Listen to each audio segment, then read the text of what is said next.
All right. We are now live for another political theory and practice discussion. Since I was shooting video for my students about Thomas Hobbes, and since I think that Hobbes is a very important political thinker, I thought that I would do a little talk, presentation, whatever you want to call it, about what I think is interesting and also problematic, dangerous, a warning for us coming from Thomas Hobbes.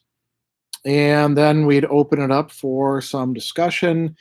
I'm going to start by saying that I am not a Hobbesian any more than I am pick most other Ians or Ists or things like that. I have written, quite a bit on Hobbes earlier in my career, in part because I think his work is interesting and worth exploring and teaching, but also because I see a kind of problematic that he lays out for us that we can fall into. And so it's not an endorsement on my part of his thinking, but rather you could say worries on my part about the dynamics that he's set out and how easily we could shift into a logic that is largely described by Thomas Hobbes, not necessarily entirely dictated by him. So I should start at the start. Let's talk about some of his really basic ideas. You find these contained in about the mid part of the portion of Leviathan that we typically read. Very few people read books 3 and 4 because it's mostly just Hobbes' rather unique theology, and I wouldn't suggest wasting your time on it. But when we come to books 1 and 2, the first part is really him laying out his essentially mechanistic and materialistic views on human nature and the mind and all that. We get to the real meat when we get to talking about the Hobbesian state of nature. And Hobbes is very famous. Most people know nasty, brutish, and short, right? They don't know the rest of that quotation, which is that life is not just nasty, brutish, and short, but also solitary, right? And why would it be solitary when you're living among other human beings?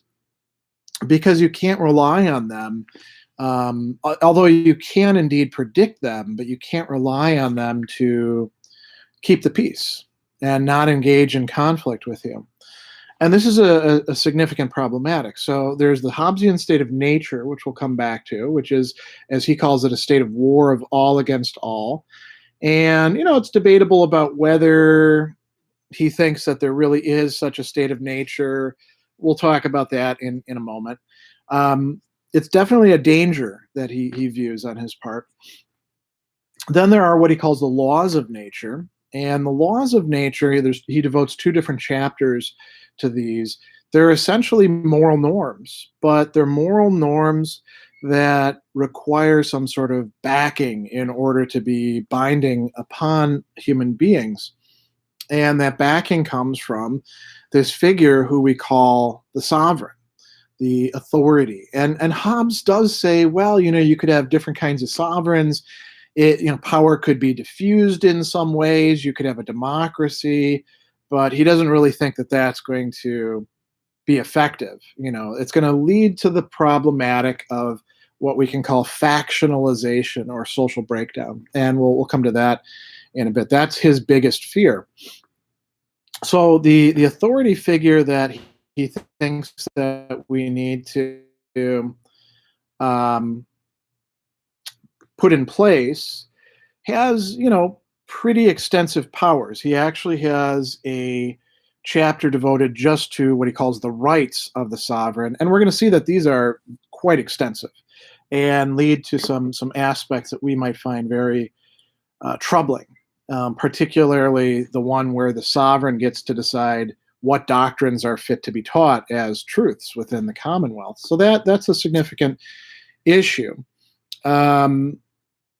So, we put those 3 parts together: state of nature as this threat, this thing that we could degenerate into, laws of natural laws, laws of reasons that are binding upon us in order to keep the peace, and then this authority figure who possesses lots and lots of power, and who's going to be delegating powers as well.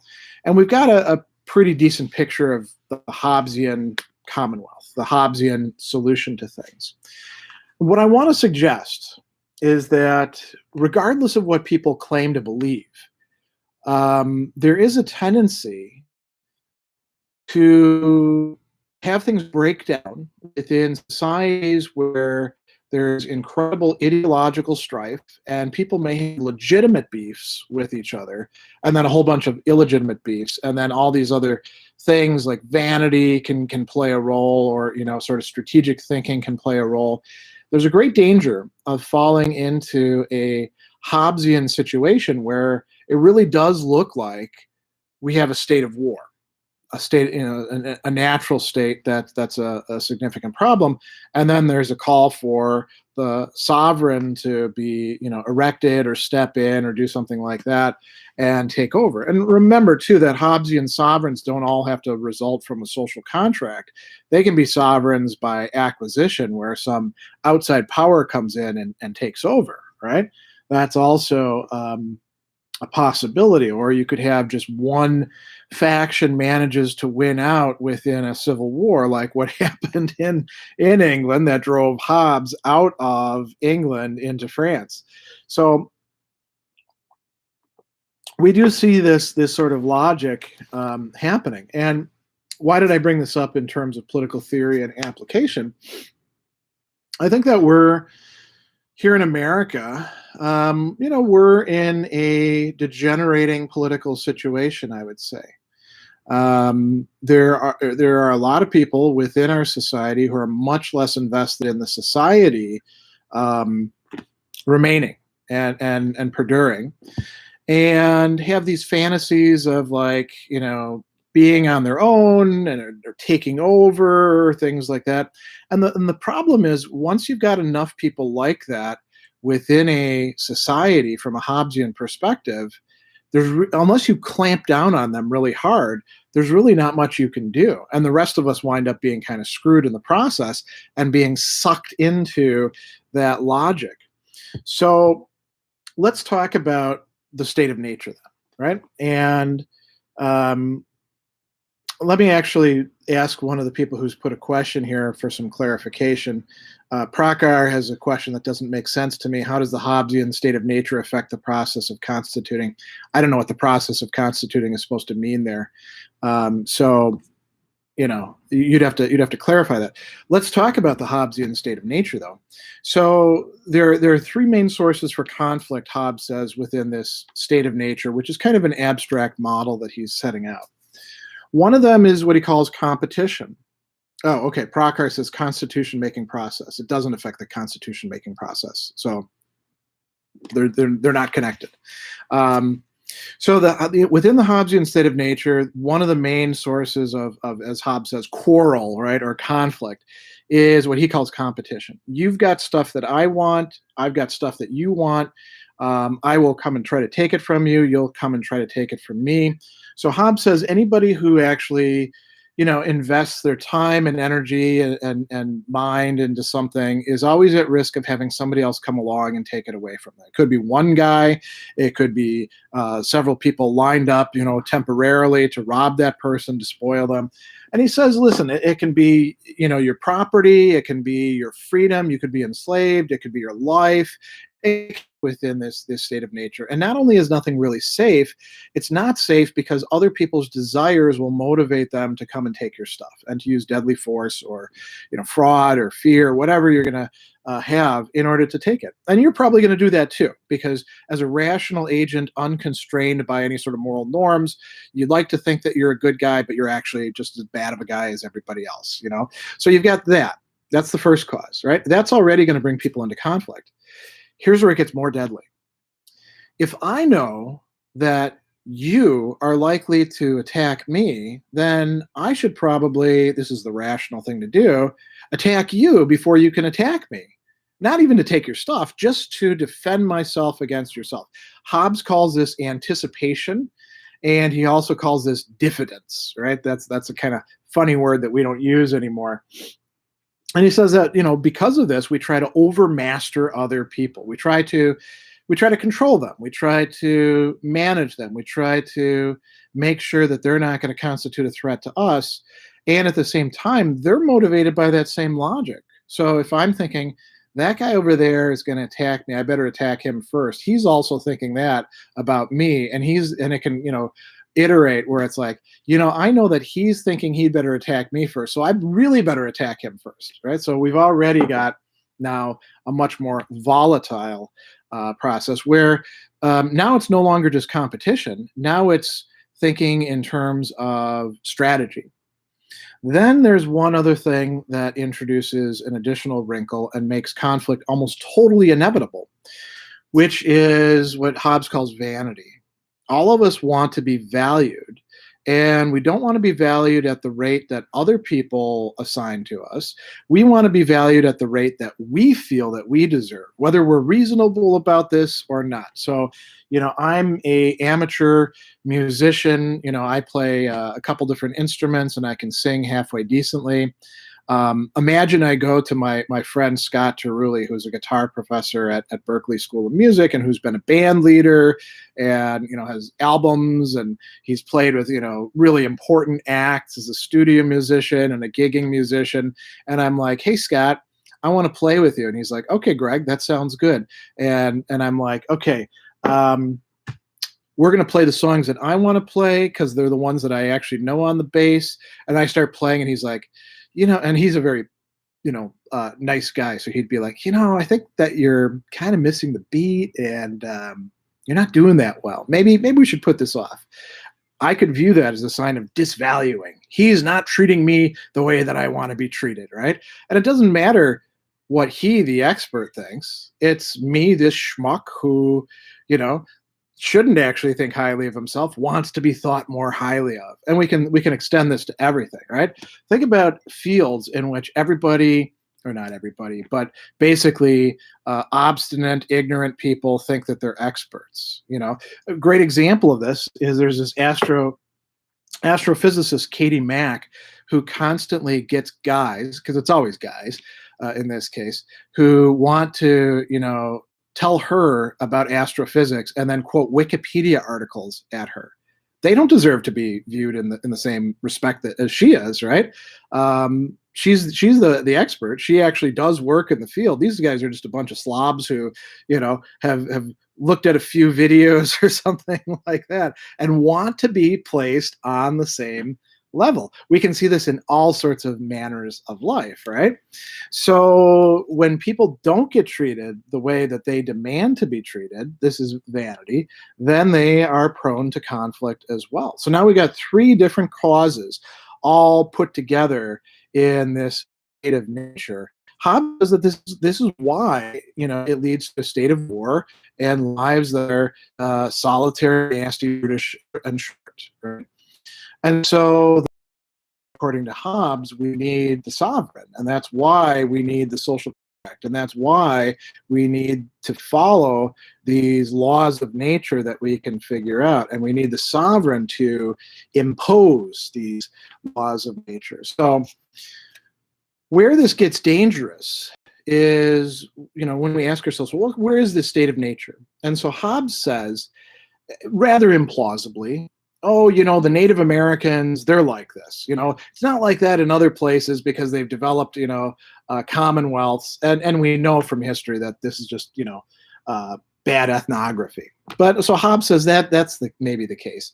But where he's really interested in is existing commonwealths, like the English one or the French one, which are in the process of breaking down because of factionalization. And as an aside, too, I would recommend, if you're really into Hobbes and you like this stuff in Leviathan, you should read its companion piece, which is called Behemoth. So Leviathan and Behemoth are two biblical creatures. They're not even characters. They're just creatures, and they represent these giant things. They're talked about in the book of Job. And the Behemoth is a history by Hobbes of the English Civil War, where he traces out what happened here and what happened here and how this led to this and how the society broke down along factional lines. We see similar things happening. Think about when we had the invasion of Iraq the second time around and we deposed Saddam Hussein, and the United States did not have any sort of effective put things back together plan in place. The original mission of taking out Hussein and the Ba'ath regime, which was a terrible totalitarian regime, and nobody should be in the dark about that. But they didn't replace it with anything else, and they left a society in which factions were going to clash with each other, and then they tried to police it, and that was more or less unsuccessful. So Hobbes thinks that there's a lot of cases where you have social breakdown within a previously more or less functioning society, never functioning perfectly, right? But at least able to keep its stuff together and make things work. Hobbes thinks that that's the really great danger. And one of the reasons why he gives the power to regulate what gets taught, what gets talked about to the sovereign, is he realizes that people will use, for example, teaching moral philosophy or writing opinion pieces in media or whatever it's going to be. They will use that to essentially carry out something like a covert war before a real war breaks out. He also talks about nations, so like international relations basically being in a state of nature. That's true as well. And he also tells us that crime and our attitudes towards crime display our distrust of our fellow citizens within a commonwealth. He says, you don't go around, on the highway without being armed. You also lock your doors and lock your chests and stuff like that. So there's something there. And I want to say that my main point here is not to say that Hobbes has everything totally right, especially not in his saying, well, what we need is a powerful authority who's got all these powers to control and coerce us, and that'll keep us peaceful. He does actually think some social engineering is necessary. Another one of the rights of the sovereign is to give out honors and to assign dishonors to those who exemplify or violate the laws of nature. And you should read through those laws of nature. They are more, for Hobbes, moral laws that correspond to the virtues, right? And a lot of them have to do with not being a jerk to other people and getting along, and dealing with conflicts in such a way that they can be appropriately put to bed sooner or later. So Hobbes, is outlining for us what I think is one of the great dangers of our own time. I don't want us to get into a Hobbesian situation. And then we have to think about, okay, what are the alternatives? How do we get beyond this Hobbesian logic? All right, so let's look at some of the questions. No More Backer Wars says, has factionalism always been part of American politics to some degree? To me, early thought, for example, Franklin's virtue ethics in America concerned working well with others. Factionalism has been an issue. Faction, social breakdown into rival groups that are trying to control things and impose their view of things upon the entire totality. Yeah, it led to a civil war that was decades in coming, and then was one of the greatest bloodlettings in American history, right? So it's been an issue. There have been other things, bringing the original colonies together after the revolt. There were proposals to have 4 different, essentially big states that would, or confederacies that would represent the different areas better.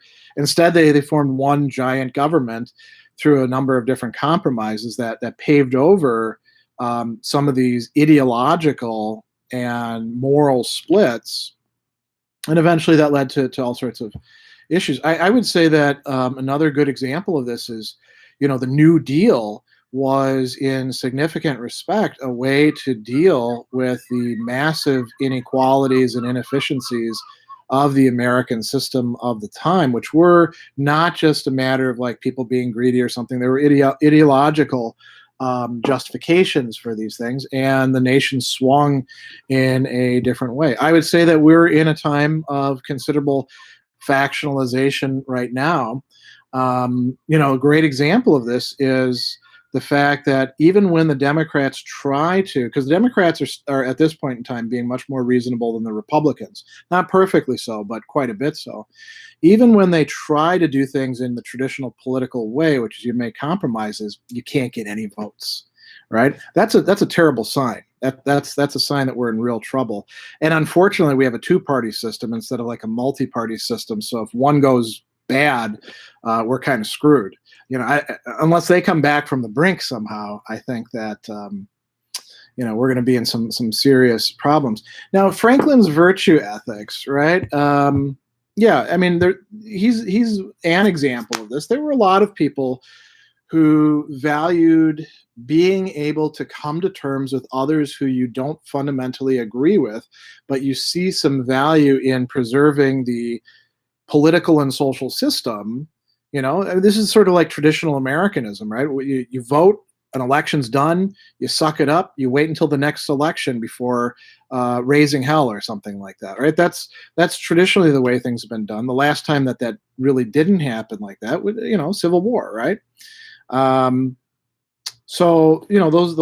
are some norms that were there. I would say that when it comes to legislative issues, the norms governing bipartisanship and compromise and reaching across the aisle have been eroded since the 1990s in significant ways. And both sides have contributed to that, very significantly. There were a lot of dumb decisions, which were great tactical decisions, but terrible strategic decisions, where people said, well, we're going to do this because we have the power to do it right now. And then I would say, well, what's going to happen when the Republicans take control and they do that? Or what's going to happen when the Democrats take back control and they do that? And nobody seems to really care. So that's, I would say that we're having a lot of trouble with, and Hobbes talks about a social contract, right? So this is actually a useful term to bring in a broader sense. And there's two things I want to say about that. One is that we did, in fact, have something more like a viable social contract for at least some of the population in terms of our political ideology and struggle. And there have been some problematic times where things swung too far one way or the other. There are a lot of people who are left out of that social contract as well. And, we can think in terms of race. We can also think in terms of gender. We can think in terms of class. We can think in terms of other things that disadvantage people within the Americas. I think, Mills is right to say that, for example, African Americans have been left out of the social contract by and large, right? Especially when it comes to how it's applied, when we get down to the nuts and bolts of it. And so that means that if we're going to have a social contract, we need to have a better one if we want to hold a society together. Or we can say that it's all just politics and voting blocks, and then, really everybody will complain about the other guy, but nobody really has a legitimate right to complain about the other guy, right? So, all right, so a lot more questions here. Let's see. MF says those people think that you're condescending to them, talking about the vanity thing, right? Yeah, I mean, Hobbes is a very good psychologist in many respects when it comes to why people fight with each other. He's not a great psychologist when it comes to other things, I'd say. Damn it, Albert is bringing up the idea of culture war, and I would say, yeah, the culture war thing fits in with that. And this notion of being a culture warrior or being in a culture war, that itself, I think, has been a bad move that has produced much more harm than good, because there's so many people who adopt that vision of a war, and they do damage not just to their opponents but also to themselves. If you have to lie to yourself about what the agenda of your opponents is, like take the Dr. Seuss bullshit thing that's going on, right? I mean, Anybody who legitimately thinks that this is cancel culture is nuts. Nuts or, simple-minded.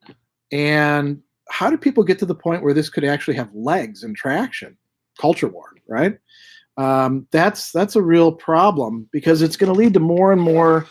Once you start buying into a few nutty ideas, you're going to buy into more and more of them. It becomes like a habit. You shift from one to the next, just like somebody who jumps from one crazy new agey thing to another. So this is going to be a significant problem. I don't know how we actually come back from it, other than locally. And I'm not all that optimistic about where America goes from here. Quite frankly, American exceptionalism is a silly fantasy that a lot of people have, and it keeps people from saying, "Holy shit, we're in some real trouble here. We better fix this." We better be willing to make some sacrifices and work with other people so that things don't completely fall apart. All right. MF asks, do you think Biden should crack down on these crazy far-right groups and mask burners? Canada officially declared the Proud Boys a terrorist group. I think that we should have been cracking down on them from the 1990s onward. For far too long, we've allowed white supremacist groups, which are almost always on the right, to get away with crap. Here in Wisconsin, we had the Posse Comitatus when I was a kid. And, every once in a while, the FBI and the ATF would come in and take away their guns and put some of them in prison, and then they'd crop back up again. Michigan's got all these crazy militia people. I think they've effectively, by the way that they've behaved, this is where I actually am Hobbesian, they have declared war on all of us who don't share their views. By walking, I think if you go to a protest and you're armed, now, it's unfortunate we can't rely on the cops to actually do anything about it, because a lot of them are infiltrated by it. People who will go to protests armed, I don't care about Second Amendment bullshit stuff. They're not part of a militia. They're terrorists. They're trying to induce terror in others. They're trying to coerce. And I would say, yeah, round them up. I would have zero problem with it at that point. And I think that should have been done long ago. I think that when this sort of stuff, festers and festers and festers, and you do impotent gestures towards them, you allow it to continue. Or, if we're going to let everybody have all these guns and stuff like that, then let the leftists have just as many. Or let Black Lives Matters come to things totally armed to the teeth. People aren't for that, right? They're like, well, it's okay if this guy over here from the suburbs who's got 20 guns in his safe, it's okay if he does it, but it's not okay if this guy over here has a pistol. It's got to go both ways. By the way, I'm for cracking down on any sort of left terrorist groups as well that are demonstrably so. Right? Tobias says world structure is still anarchic. We need a strong world government to manage the pandemic and the environment. Otherwise, we're doomed. We might be doomed even with a strong world government. That's something you should think about. And yeah, as far as managing the pandemic is a really interesting issue. So is the environment and environmental degradation, which is going to force some massive shifts of population in the coming decades. All the smart money is on global warming is taking place. All the insurance companies, the military, the Rand Corporation, they all know it's not a hoax, right? As a matter of fact, until recently, it was only American conservatives who believed it was a hoax, and then conservatives in other countries would eventually sort of gravitate to that. But for quite a long time, there wasn't any sort of no, it's not happening, or it's not man-made, or anything like that going on. So yeah, is world government where we have to go in order to deal with that? I don't think we're going to see a world government. Think about the difficulties of getting just the UN Security Council, just those 5 countries, to the permanent members, to get all on the same page about anything. Russia, China, France, Britain, US. That's tough. I don't see any sort of world government coming about.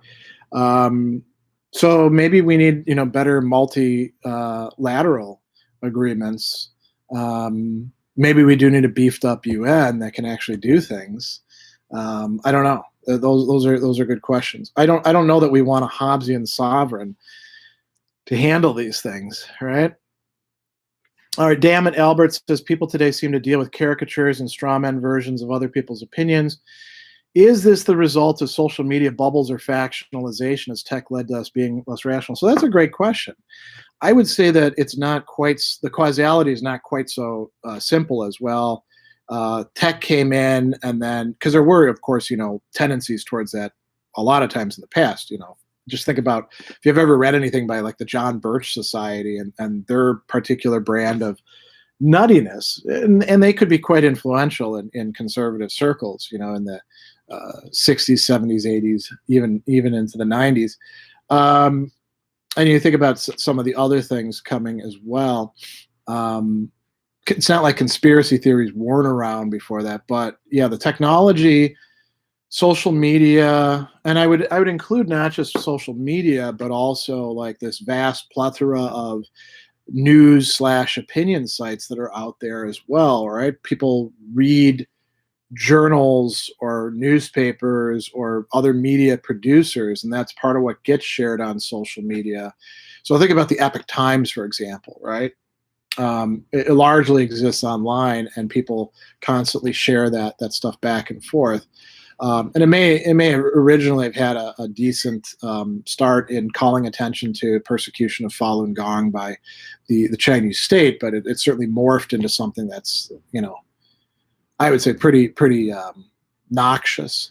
Yeah, so we do in fact have the possibility of like living a lifestyle where our online presence, our online life, our connections are very much in silos or echo chambers. It's, I remember when I first got on Facebook, and I was struck by the fact, I was teaching critical thinking classes at the time, and I would point out where both sides, because I've never been ideologically committed to either the right or the left in any significant way. I've always been very pragmatic about those sorts of things. So I've been a critic of both in my career, and I was being kind of an equal opportunity pointer outer, and everybody hated you then because you're not in their thing, right? So I don't, is it worse now than it was 30 years ago? I mean, in certain respects, yes. It depends on who we're talking about. So, yeah, I'll just leave it at that. I have to give it a qualified yes. Werner says, did I ever get into any transhumanist philosophy? I mean, in some respects, Nietzsche's kind of a transhumanist, yearning for the Ubermensch, right? And thinking about what technologies of the self we're going to use to get there. But as far as like being a member of that movement, no, I'm not really along those sort of lines. I'm not particularly optimistic about the capacity for AI to make our lives so much better, or for consciousness to get uploaded into computers or whatever other form it's going to be. I mean, we're all kind of transhumanist in a way, or like, who's the author of the Cyborg Manifesto pointed out, we're all kind of cyborgs to some degree, given all the things that we've used, right?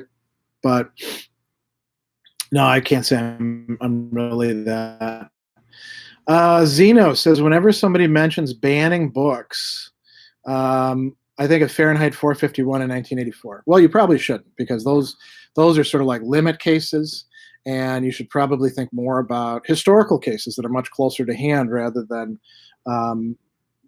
fiction being your go-to. I mean, if you want to think about banning books, there's websites out there from the National Library Association that tells you what books are banned in what places. It's rarely being banned, people from the left banning books in the United States. It's usually conservatives and sort of, not like movement conservatives, but just kind of, people who are prudish and stuff like that, saying, oh, you can't read Judy Blume or things like that. That's where our history has been for the most part. All right, Werner, did you read any Nick Land? I've never actually read Nick Land. I've long said if anybody wants to send me a physical copy, not a PDF, but a physical copy of Fang Noumena, I'll read it. But I don't review books that unless I'm interested in acquiring them. I don't review books that I'm not sent because my time is so short. All right. Here's a really good question from Ethan. Do you think there's any connections between big tech's growing power and Hobbes's absolute sovereign? So that is a really great question. I would say at this point in time, no. And the reason is because big tech names a number of competing companies, each of whom has pretensions, let's say, and acts upon those to totalize, to become something like a Hobbesian sovereign, and a Hobbesian sovereign who would be good for us, right? Who would regulate our lives, who would offer us all the stuff that we need. So, when we're talking about big tech, who are we talking about? I would say we've got the big five, top 5 market cap companies: Facebook, Google, Amazon, Microsoft, and Apple, right? And then we've got others, like Tesla is kind of a, connected, but it's really more tangential. They're more about nuts and bolts. Yahoo had the possibility of making it like that, but their leadership sucked so bad and they made so many stupid decisions that they never managed to do it. And each of them has things that they do really well, and then they want to get into every other sector of our lives and do those things as well. So they all have to have a virtual assistant, right? It could be Siri, it could be Cortana, it could be Alexa. They all want to get into streaming things. They all want to get into distributing news. They all want to do all these different things. And so they're all, in a certain way, totalizing. Would they be totalitarian? I mean, you'd have to say, to use that old phrase, totalitarianism with a human face, right? But it's still pretty totalitarian. They're visions of what things are going to be like. And they're jockeying against each other. So they don't actually, it's not like there's just one out there, and it's not like there's one thing called big tech, like all of them sit down at a conference table in some smoky room and then say, oh, we're going to do this and this and this. They're at this point in time competing against each other. Could they become something like one big vast conglomerate, like we see in some sci-fi and particularly cyberpunk stuff? Yeah, maybe. But I don't really see that coming anytime soon. It is pretty amazing how they have managed to effectively permeate and penetrate our contemporary life. I mean, the fact that I'm talking to you on this laptop, MacBook Pro up in my room, surrounded by all these books, and I'm communicating with people on who knows how many continents, and we're having a conversation about that, and we take that as normal. That is really quite something, isn't it? And the idea that we would be doing this 20 years ago, so 2001, was something that's kind of on the horizon, very sci-fi like, and then to go back like another 20 years to say 1981, when I was like taking one of my first computer classes with my dad. Things have really changed a lot, at least in respect to how tech permeates our lives. All right. Ethan says, I have a religious studies professor who connects the modern surveillance state with Nicholas de Cusa's concept of the look. I don't know Nicholas de Cusa's concept of the look, so I wouldn't be able to say anything there. Werner, how likely do you think an event such as the Singularity, as described by Ray Kurzweil, is likely to happen this century? I mean, I don't think the Singularity is really going to happen. Maybe something halfway like it, but I don't see all of this, reaching this point where suddenly all of these things transform. I mean, my experience has been that there are tipping points for things, but I don't.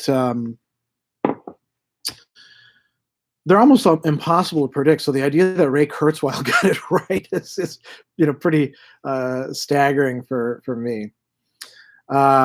Kushis says Falun Gong is a dangerous cult. Maybe so. The Chinese government, I think you could also say, is a vast, much more dangerous cult. So, all right, let's see what else we got. MF, what does conservative even mean nowadays? All I see is cruelty, vanity, nuttiness, and don't be a pussy attitude from them. Yeah, I mean, I see more, right, than that. But I will say that conservative is one of those slippery terms where conservatives of 1980 would look at so-called conservatives of today and say, you are garbage people. You have no connection with us whatsoever. At least some of the conservatives would. Some of the ones who are like hardcore racists or covert racists would say, you go with that. But yeah, conservative, it's interesting because there's a lot of different ways of understanding what it means to be conservative. Conservative means that you actually do have to conserve something. Traditional conservatives were about conserving the environment, conservation, right? Conservatives today, some of them would just love to destroy as much of it as possible. And you're like, what the hell's wrong with you? Why are you taking these weird positions that are, irrational? And they've got justifications for it, but they're irrational justifications. I used to say, about 10 years ago, I'm too traditional to be a conservative, because I saw where, the conservative movement was going, and I was like, this isn't conservative at all. I mean, you get to 50 years old, you get to see a lot of stuff, right? If you got your eyes open. All right, Duke says, yeah, if you don't perfectly align with a strict ideology, you are a true social pariah. Yeah, it'd be nice if you could be like, able to like talk with people from a lot of different things. But in fact, often they view you as, if you're not one of them, you're one of those others. So that's a problem. All right. Capid says, I would say with so many snowflakes getting mad over free speech is where the problem is. I don't even know what that means. That could be taken in so many different ways. I mean, I see snowflakes all around. All right, Edwin, a lie can travel halfway around the world before the truth can get its boots on. Apocryphal, but entirely accurate in the age of social media. That is a significant disadvantage. Simple lies are so easy to transmit. And you're right. In the age of social media, so like in the past, right, if something was going to be reported on TV, you'd have to wait until like the 5 o'clock news, or there might be like an important news break, in the middle of the day, breaking into the regular programming, or you might hear it on the radio, or it might get into the newspaper in the evening edition or something like that. Now we're in this 24 hours news cycle where people are constantly hungry for stories, and we have the ability to reproduce the information and transfer it to somebody else so much more quickly.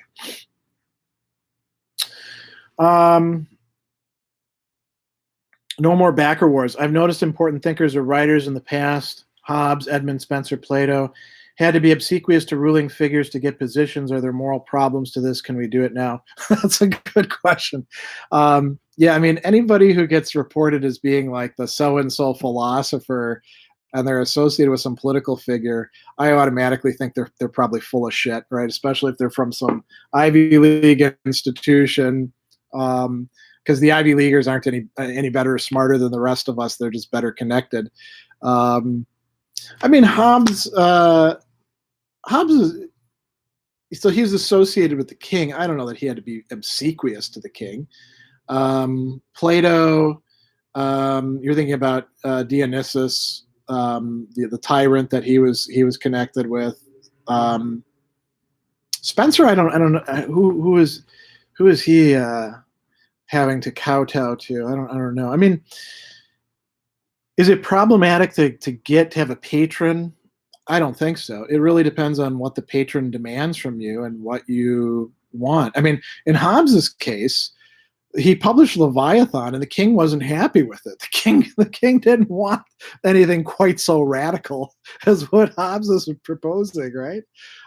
Dionysus, we know Plato got there, and he thought he was working with somebody who could be like a philosopher king, and he turned out to be a tyrant. And then Plato, then started figuring, how the hell am I going to get out of here, right? So, all right. Cody asks, is there any merit to the idea that the right-left distinction may muddy the waters more than help political discourse? I mean, given that in America, the Democratic Party and the Republican Party both of them claim to be like not true Americans, but they also both definitely lean one way or the other. And I mean, the American Democratic Party is not really left compared to European leftist parties, or even in other developed countries as well. But it's left as far as America is concerned. I think it's useful, but I think that people make way too much of it, and it does really get in the way of any sort of compromise or bipartisanship that would be motivated by a common good. That's part of the problem, is we don't have very many politicians who are motivated by anything like a genuine common good. And it's probably going to take generations before we see anything like that, if we do. At the local level, yes. But you get up into the national level, it's a lot harder, right? Don says the movie 2001 with its video calling was made in 1968. The vision has been coming for a good while, but it's amazingly normal now. Too normal. Let me check my phone. 2001 is kind of a funny one. I didn't see it until I was like a high schooler, and it had been talked up so much that I didn't like it. I was like, I don't want to watch an eye change colors for minutes after minutes. What's this about? I guess, talking with my dad, who actually saw it in the theater, it was kind of mind-blowing at the time, but yeah. All right, Matt Bennett, we take that as a normal. Crazy to think about it in that way. I remember 3 channels on TV and rotary phones. Yeah, me too. Being 50 years old, being Generation X, it means that you grew up, if you grew up here in America, it means that you grew up in a time when you saw all these important tech transitions take place. Which included moving away from, if you lived out in the country, having 3 or 4 channels. We could get the public broadcast station if the weather was right, to then having a good antenna, and then eventually cable, and then video games started out with like crappy Atari, right, and then got better and better and better. Home computers, more telecommunication devices, and then going through all of these transitions, dial-up modems, the early web and stuff like that. It's really quite amazing how quick we adapt to this stuff. And for me, I'm also conservative in not in the political sense, but like not liking change. I don't like when I have to do updates for my computer, because I'm like, leave it alone unless it's broken. I don't like to change from, like when I had to switch from PC to Apple, did not like that at all. Didn't like going from cassettes to CDs, and so I've been sort of like dragged along the way I think many of you have as well, into new technology after new technology. My wife, by the way, is sort of the opposite. She's one of those early adopters who's like, oh, this is amazing, let's try this out, and people who jump into things often know a lot more about them. All right, William Evans, is freedom free to be squashed? I wouldn't say that freedom is free to be squashed. It's more like, is freedom vulnerable to be squashed? And the answer is always yes. I mean, the things that we take as freedoms very easily, all it takes is like a couple things to go wrong. And a great example of this, right? So what's happening in Britain right now, A woman gets abducted and then killed by a police officer, a metropolitan police officer. They go through a couple days of the case, and then they're holding a vigil for her. And then the Met Police in, and it's a vigil about like women's rights and the danger posed by people, where the aggressor was a police officer, and what do the cops do? They come in and use excessive force and grope women at this thing, and then of course it gets video recorded and put out there. And you think of it, what are the cops doing when they're not being recorded?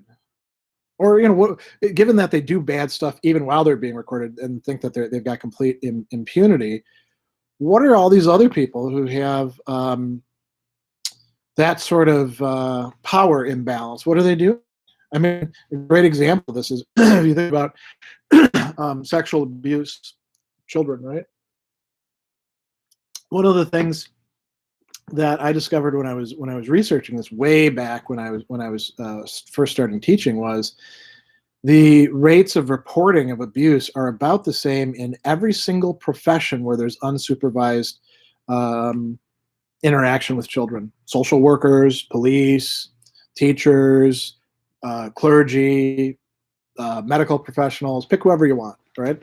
There's something about this not being surveilled. It's interesting too. So this reminds me of another thing. Actually, maybe I'll do a thing on this down the line in this political theory and application. Dostoevsky's Grand Inquisitor chapter of Brothers Karamazov, right?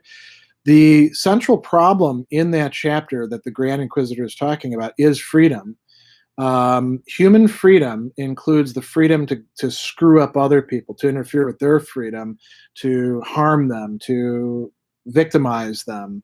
And what do? Well, we have to have laws to stand in the way and authority figures to do that. And then those laws and authority figures can be also corrupted. And this is a very basic problematic. And so, yeah, freedom is never, if we're in a point where our freedom is something we can be so confident in, we're lucky. That's not the case in many places and times. And it doesn't take that long, to go back to the Hobbesian thing, for us to wind up in something like a state of nature, maybe just for this block or this point in time, right? All right, let's see here. I'll just skip a little bit. So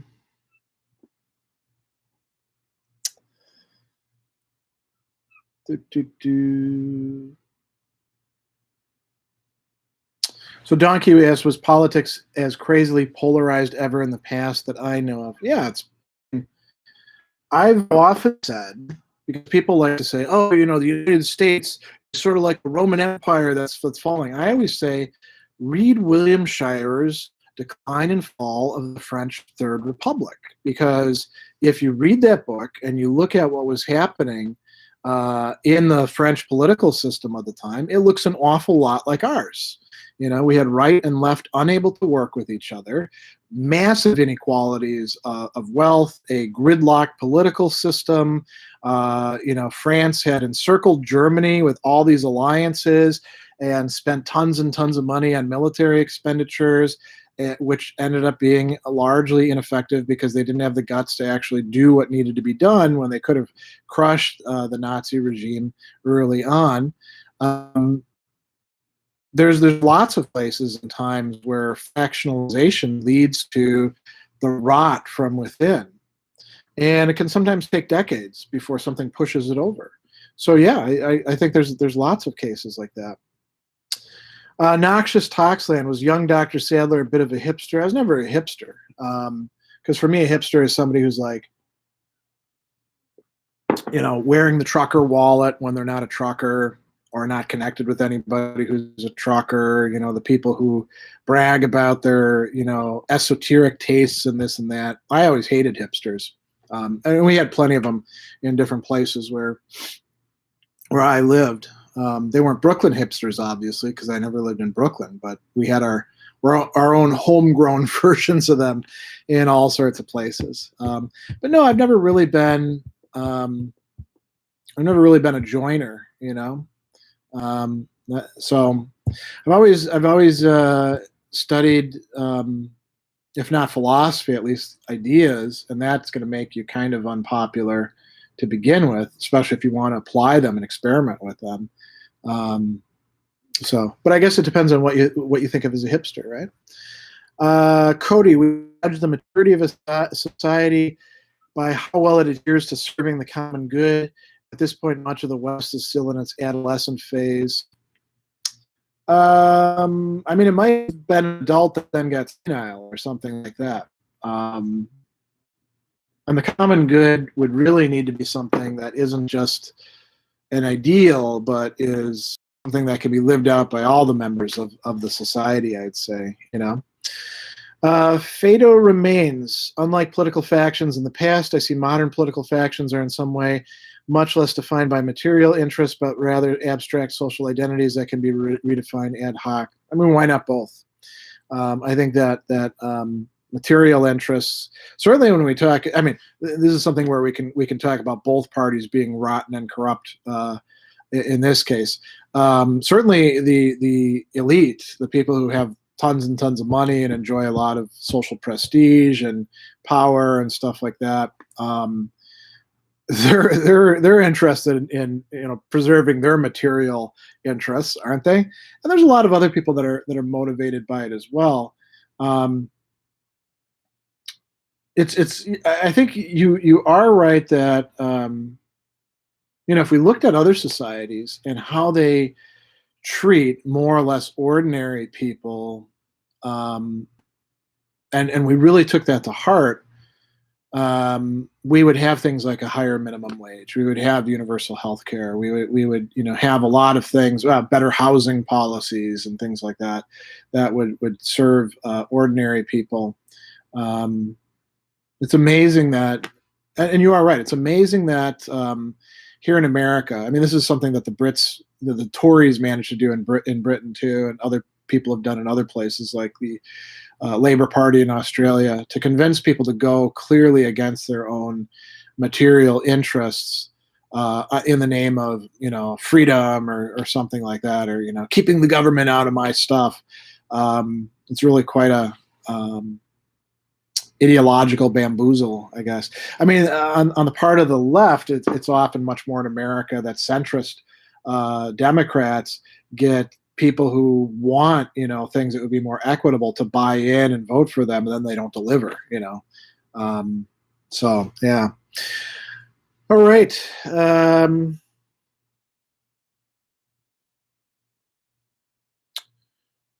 Let's see. Dylan, in past videos, you've talked about being an educator for prisoners. What are your views on prison abolition? Angela Davis talks about this. Is it truly possible or more idealistic than realistic? I mean, I think it is an idealistic position, the idea that would just get rid of prisons altogether. Certainly so here's one of the things that I always say. We don't have a prison system here in the United States. Instead, we have, federal prisons. We have, each state has its own Department of Corrections, sometimes not even called that. It might be called, Bureau of Corrections or whatever. And each state is its own entity. And then within it, each prison is its own entity. Some may be run better than others. Then we have, each county has its own jail system. Some county jail systems, like Cook County jail system down in Chicago, is larger than some state DOCs. The LA County jail system, I think, is the biggest in the world in terms of jail systems.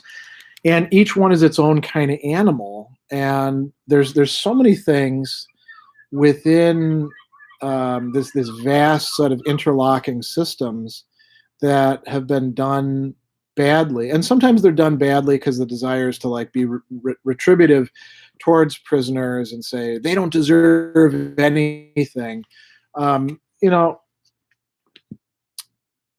There's also a lot of weird ideas that people have, they've got it so easy in prison. They're getting 3 square meals a day and they get to watch TV.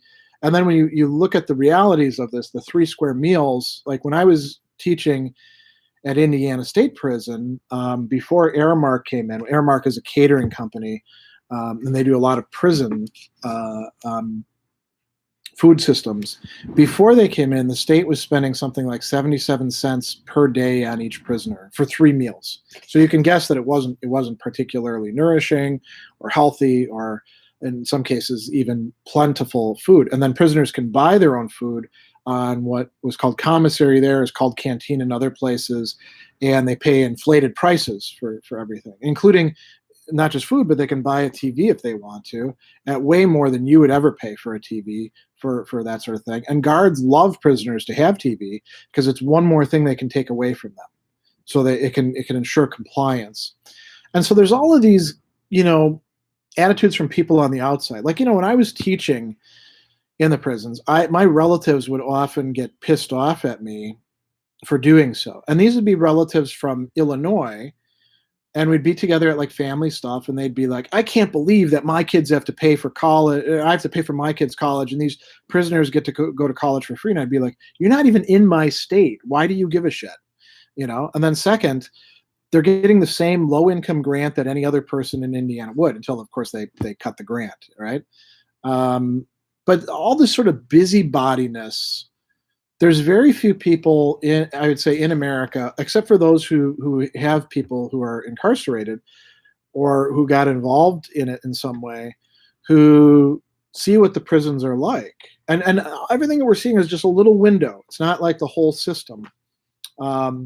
Could you abolish something like that that's not a system, but a whole bunch of interlocking systems? I don't think so. What can you do? You can work for reform. You can try to make things better. You can try to hold people accountable. I mean, prison correctional officers, some of them are really decent people. Some of them are sadists. There's all sorts of things in between. But this is kind of a dismaying thing to think about. I just don't see abolition as workable. And why not spend that effort on trying to improve things? Even if you only improve the lives of people in one cell block, that is an achievement. That is something worth doing, right? It just as much as like improving the life of people in one city block is improving people's lives, right? So, all right, that's probably enough about that. No more backer wars. Do my teaching experiences inform my philosophical views and vice versa? Yeah, I would say when you teach stuff, and this is part of what I miss about being in the classroom due to COVID, when you teach stuff and you interact with people and you see what they're getting out of a text and what they're not understanding and how you have to explain it to them, and what they kick back and they're like, yeah, listen, I think Aristotle's wrong on that. You really do learn something in the process. So, yeah.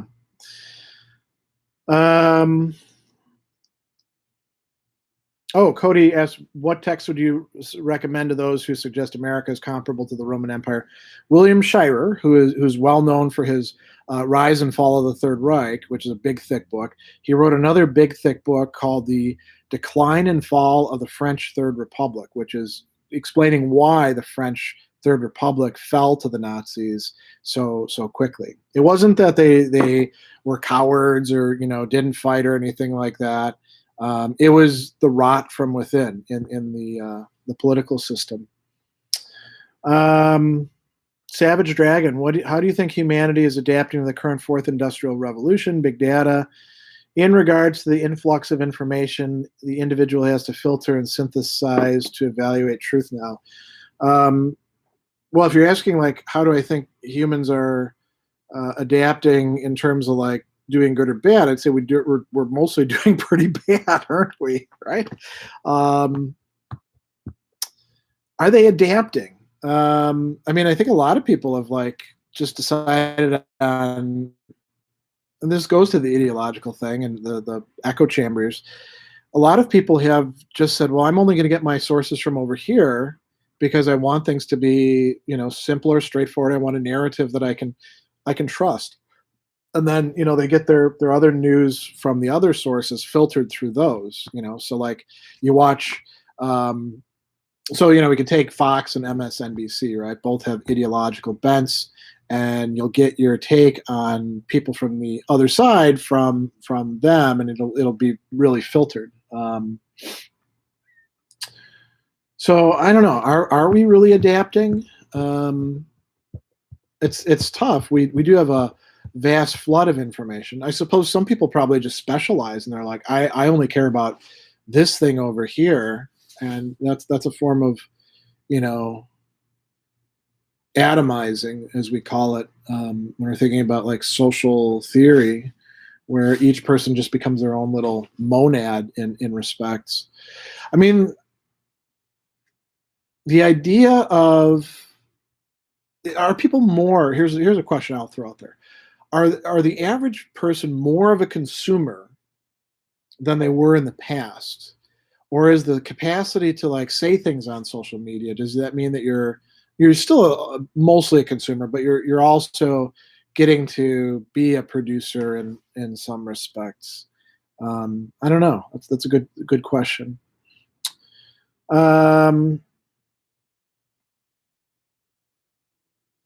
AZL, your take on which perspective in international relations theory is the best explanatory power? I don't know. I'm not an international relations guy. Friend of mine is a Benedictine monk who studied medieval philosophy his whole life and made a lot of contributions to it, Father John Fortin, but his real love was international relations, and he would tell me about that quite a bit, but that's not really a field of mine.